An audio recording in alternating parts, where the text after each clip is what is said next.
Talk about Whoopi Goldberg because I got so many texts this week because she attacked me the week before. Sure. So everybody was like, "Oh, Bill, I get you're enjoying the karma." First of all, I'm going to talk about this at the end of my show next week, a teaser. But there is no thing as karma, okay? Get over that. Whoopi attacks me on a regular basis. She says stupid on a regular basis. It just happened to coincide. Sausage maker Johnsonville is recalling more than 42,000 pounds of pork sausage for possible contamination with plastic fibers. Fortunately, authorities were able to track all 42,000 pounds to a single location in New York City.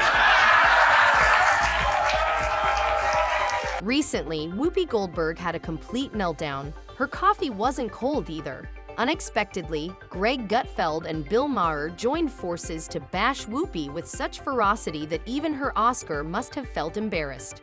What did the Queen of the View say that made her lose it? This roast was tough, but it was also unforgettable, so be ready.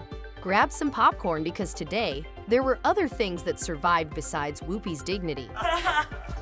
So cute when one of their side gets punished. They sulk like they ran out of raw cookie dough in the green room.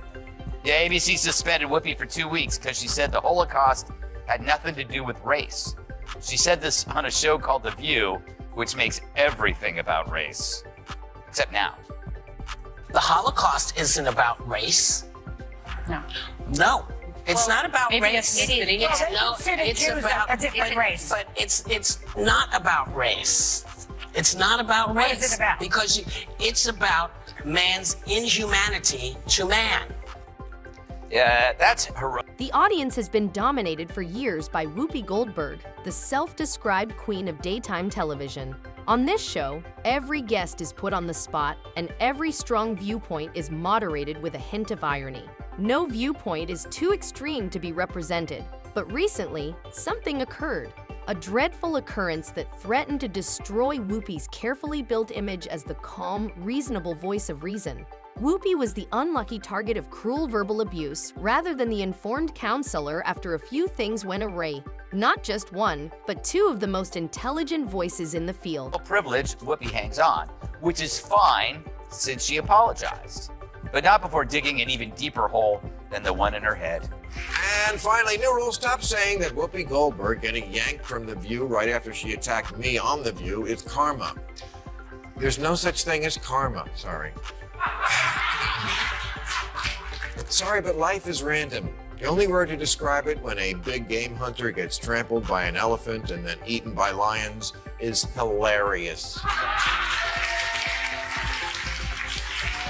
Let's get started straight now. Whoopi made the fundamental mistake of speaking her mind and saying something so absurd that it nearly pleaded to be set on fire.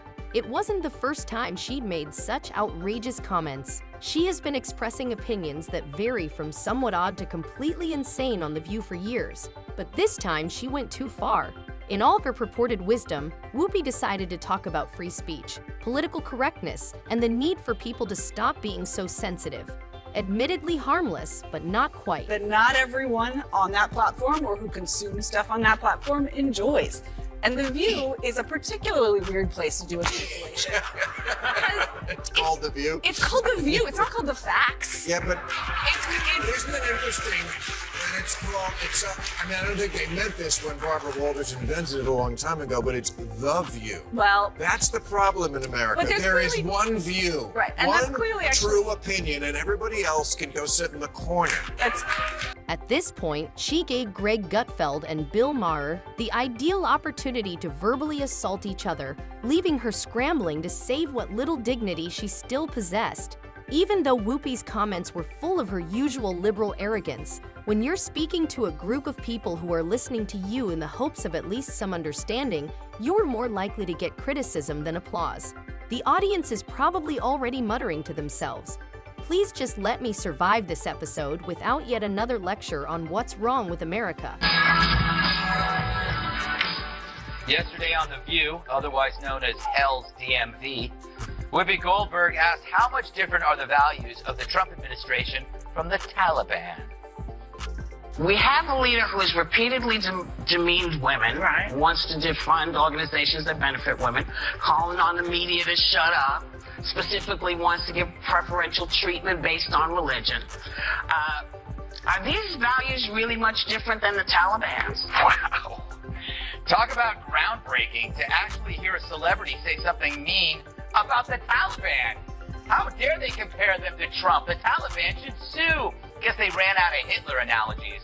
So as they bash the president, I'm reminded how entertainers rarely express any rage over any strand of misogynist Islamism. If they did, we might take their rage toward Trump seriously. A reminder, the Taliban throw acid in girls' faces for going to school. Yeah, I guess that's like defunding. Whoopi was completely ignorant that her audience would not be hungry for a political science lecture on every liberal topic in the world. Yet she nevertheless decided to give one of her trademark truth bombs. A major mistake. This is HBO host Bill Maher, who is notorious for using dry, caustic humor to call out beliefs that are bold. The ability of a man to correct you without straining himself. Maher enjoys showing that even liberals may appear silly, if nothing else, more than his own haughty self-confidence. You may also be certain that he would not overlook Whoopi's arrogant little speech. He honed his tongue as soon as he heard about it, ready to use the linguistic equivalent of a chainsaw to bring her ego back to earth. Maher wasn't going to sit by and listen to Whoopi ramble on about cancel culture and woke culture like some self-appointed truth warrior. Not possible. He is too busy reinventing liberalism with strong opinions and has no patience for political correctness. When anything enrages everyone, Maher is the one who says, "Let's offend everyone and see what happens." He never stays silent, especially while serving as the group's moral compass. According to Maher, that type of hypocrisy is the worst. Enough to remember when it was the conservatives who hated the Jews. Yeah.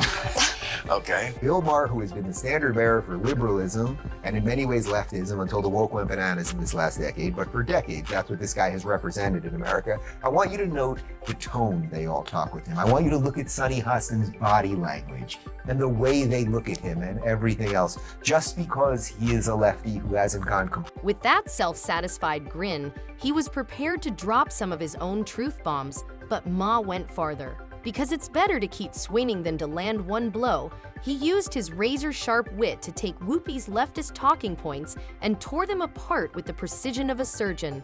No matter how much Whoopi tried to defend herself, Maher had an answer for everything she said. He wasn't just pointing out her flaws. He was using her like a punching bag and hitting her so hard that everyone in the audience was wondering how she hadn't blown up in embarrassment. But hold on, things will improve.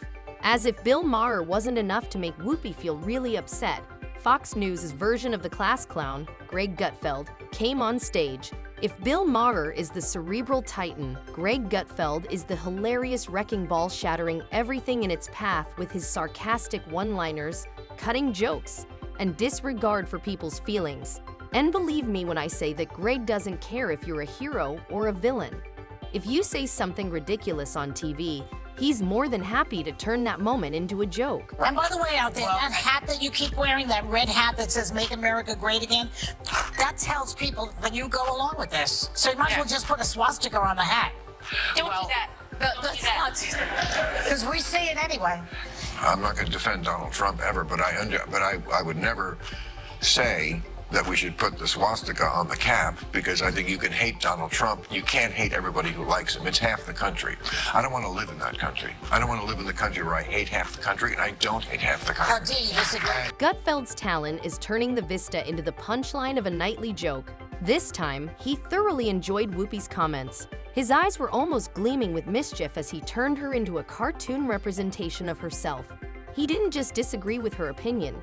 He ripped it apart with the joy of someone who has recently realized how full of meme-worthy information the internet is. Gutfeld didn't try to argue with her point by point, but he mocked her so effortlessly that it felt like a masterclass in effortless mocking, unlike Maher. Honestly, Whoopi was an easy target. To realize that following the liberal purpose of the viewpoint is as easy as picking low-hanging fruit does not require a college degree. But Gutfeld's criticism went beyond just highlighting her mistakes. He also made her appear stupid. Being ridiculed by a man who has made it his career to make fun of people for enjoyment is as close as it gets to public humiliation for someone like Whoopi. Soon after the internet went viral, Gutfeld's comments became viral gold. And everyone who had ever watched The View was thinking the same thing. Whoopi was toast. Their brains are small. But who's the dumbest one of all?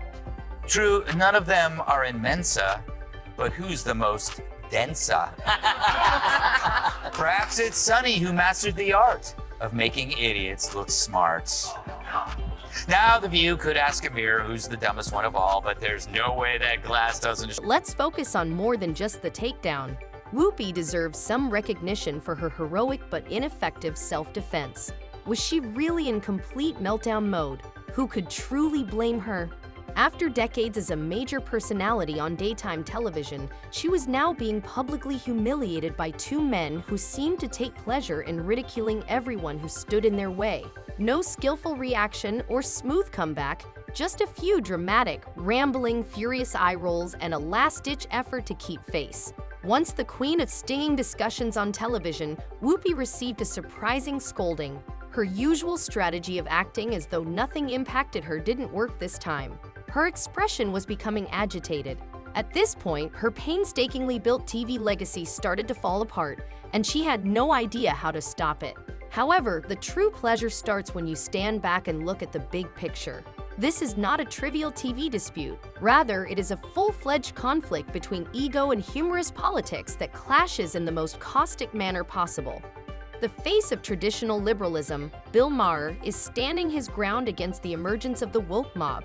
An ardent supporter of progressive ideals, Whoopi Goldberg nevertheless insists that everyone follow the politically correct narrative and be kind. Those hens are always clucking. They get to say stupid stuff for an hour every day, and then I get to say stupid stuff for an hour every day, except on purpose. But every now and then, one of those dingbats inadvertently says something that reveals modern liberal thought so perfectly it deserves further study. You know, like a weird serpent that washed up on the beach and you want to poke it with a... Greg then adds even more smoldering to the mix. Greg has established a living by using satire as a means to expose the absurdity of the left. It's like watching a street fight between ideologies, but with more sarcasm and less fighting. In fact, this illustrates something interesting. Even in the entertainment sector, the battle lines are well defined.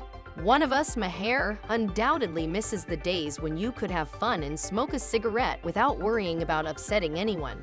While Gutfeld sits back like the haughty leader of the Fox News team, wielding sarcasm like a sword, Whoopi is clinging to a liberalism that hasn't really changed since the 1990s. On The View set, it appears that a full-fledged ideological struggle broke out, and no one bothered to let Whoopi know that the conflict had moved past her stale talking points.